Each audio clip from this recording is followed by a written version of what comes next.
On va tout de suite retrouver nos deux reporters, Mathilde Kaczkowski à Besanne, dans la Marne, et Grégory Boileau à Fontoy en Moselle. Bonjour Mathilde, bonjour Grégory. On va commencer avec vous, Grégory. Bonjour Grégory. On va commencer avec vous, Grégory Boileau. Vous êtes dans l'entreprise Masse Automatique à Fontoy en Moselle. Alors une entreprise qui n'est pas toute jeune, qui existe depuis 1964, et je pense que vous allez vraiment nous faire rêver aujourd'hui. Souvenir.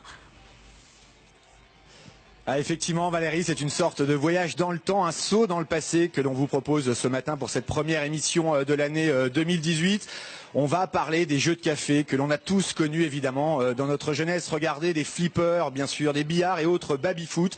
Il y en a des dizaines ce matin autour de moi. Bienvenue donc chez Masse Automatique, une entreprise spécialisée dans la vente, la restauration et la réparation de ces machines qui ont aujourd'hui malheureusement déserté les jeux de café et autres bistrots, mais que l'on retrouve beaucoup chez les particuliers, les collectionneurs.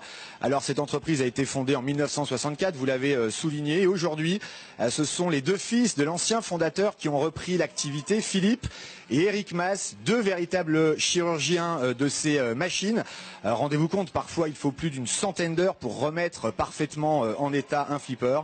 Et les deux frangins seront bien évidemment avec nous un peu plus tard dans l'émission pour parler de leur travail, de leur passion et du véritable engouement qu'il existe aujourd'hui autour de ces machines devenues cultes, ma chère Valérie.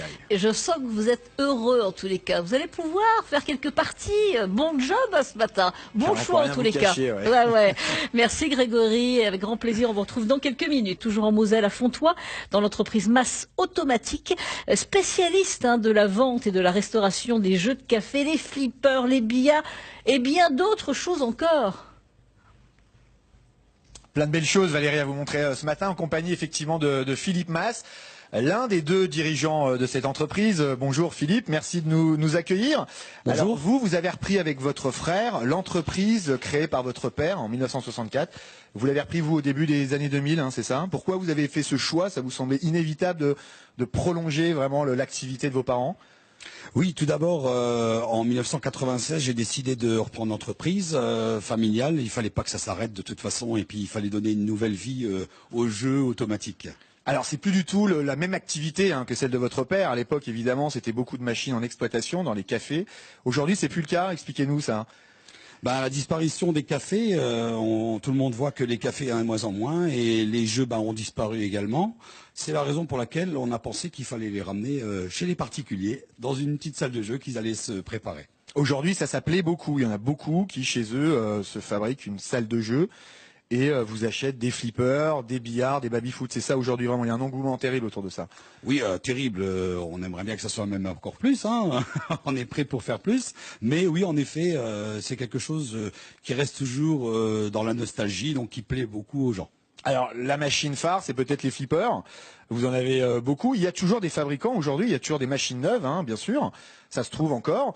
Et sinon, c'est les anciens modèles d'occasion que vous restaurez et que vous revendez à des particuliers. Absolument. Donc, ce sont des flippers que l'on restaure intégralement, où tout est revu dessus, toutes les pièces d'usure, parce que c'est des flippers qui ont beaucoup tourné dans les cafés, et de façon à pouvoir les apporter chez les particuliers pour avoir une garantie totale et un bon fonctionnement. Voilà. Et le prix des anciennes machines s'envole aujourd'hui. Expliquez-nous un peu cet effet, alors qu'à une époque, ça ne valait plus rien. Plus personne n'en voulait. Et aujourd'hui, les gens s'arrachent certains modèles. C'est le principe des vases communicants. C'est l'occasion. S'il y a beaucoup de neufs, il y a beaucoup d'occasions. Et s'il y a de moins en moins de neufs, il y a moins d'occasions. Donc forcément, les prix montent. Et certains modèles sont très très rares à trouver. C'est exact. Ouais, il y a des flippers qui sont très rares. Tout le monde veut les mêmes. Et puis du coup, la cote s'envole. Merci beaucoup Philippe. On se retrouve un peu plus tard, Valérie, en compagnie d'Eric. Eric, évidemment, c'est l'autre Masse de la famille, le petit frère. À tout à l'heure. Merci Grégory, on vous retrouve dans quelques minutes. Direction tout de suite à 10h25, la Moselle. On y retrouve Grégory Boileau, toujours à Fontoy, dans l'entreprise Masse Automatique. Et vous êtes avec un des responsables, le deuxième, justement.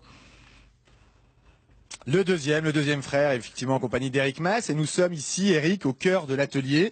C'est ici, évidemment, que de nombreuses machines passent entre vos mains pour avoir une seconde vie. C'est bien ça. C'est ça, on leur redonne une deuxième vie. on les ressuscite, on leur refait une deuxième beauté, une dernière beauté, j'espère, hein, pour qu'elles aillent faire leur retraite tranquillement chez un particulier. Alors là, notamment, Eric, vous venez de retaper ce jukebox. Expliquez-nous un peu ce que vous avez refait dessus. Oui, alors ça, c'est un jukebox en presse, donc c'est un jukebox Rocola de 1960. Alors, on l'a intégralement désossé. Toutes les parties métalliques là-dessus, elles sont en aluminium, donc elles ont été repolies. On a refait la grille devant, on a refait la cine stéréo aussi. On l'a laissé dans son jus, donc c'est-à-dire que dessus il n'y a pas de peinture qui a vraiment été faite dessus sur la carrosserie. On lui a laissé sa patine du temps. On a vraiment voulu que le temps qu'il lui a fallu pour arriver dans cet état-là, qu'on lui laisse cet état-là. C'est-à-dire que ici, les gens avaient habituellement l'habitude de frotter leur pièce pour la mettre dedans. Et là, il est comme neuf, quasiment. On va se diriger peut-être, Eric, vers un flipper, évidemment, parce que ça, c'est aussi le gros de votre activité. Oui. Et quand on regarde ça, c'est toujours impressionnant. Il y a 10 000 trucs à refaire. Comment on fait pour s'y retrouver là-dedans? Alors, faut être méthodique. C'est beaucoup de choses à faire, mais il faut les faire l'une après l'autre et il faut pas être pressé de voir le résultat final. C'est-à-dire qu'on va commencer déjà, en général, on commence par faire tout ce qui est fronton, donc l'intérieur de la tête, parce qu'il y a une grosse partie mécanique à l'intérieur avec les compteurs et c'est une partie qui est maîtresse au fonctionnement de l'appareil. Donc on commence par ça. Là, il y a pas mal d'heures à passer. En moyenne, on y passe au minimum entre 20 et 30 heures. Donc on reprend compteur par compteur, il est désossé, nettoyé, dégommé, parce qu'il y a les vieilles graisses qui collent avec le temps les micro-mécanismes, et donc qui ont besoin d'être refaits, puis d'être regraissés aussi. Souvent il y a des mauvaises graisses aussi qui ont été utilisées, donc ça rend le travail un peu plus compliqué. Des mauvais produits aussi des fois qu'on rencontre qui ont attaqué les peintures, donc ça aussi il faut faire attention, donc il faut toujours y aller. Faut y aller doucement. Une fois qu'on a fini la partie, on fait tout ce qui est planche du fond, donc là aussi on a tout ce qui est séquenceur, moteur, des groupes d'advance avec des relais, toutes ces parties-là sont à reprendre aussi. Énormément de choses à faire et on le disait, plus d'une centaine d'heures parfois. En tout cas, félicitations pour votre travail. Voilà Valérie, quand on parlait de chirurgiens, vous le voyez, ces deux-là sont vraiment des magiciens de tous ces jeux de café qui nous ont fait tant rêver plus jeunes, hein, n'est-ce pas Valérie? Magicien, c'est vrai, magicien. Oui, ça nous fait rêver vraiment toute notre enfance, évidemment. Merci Grégoire.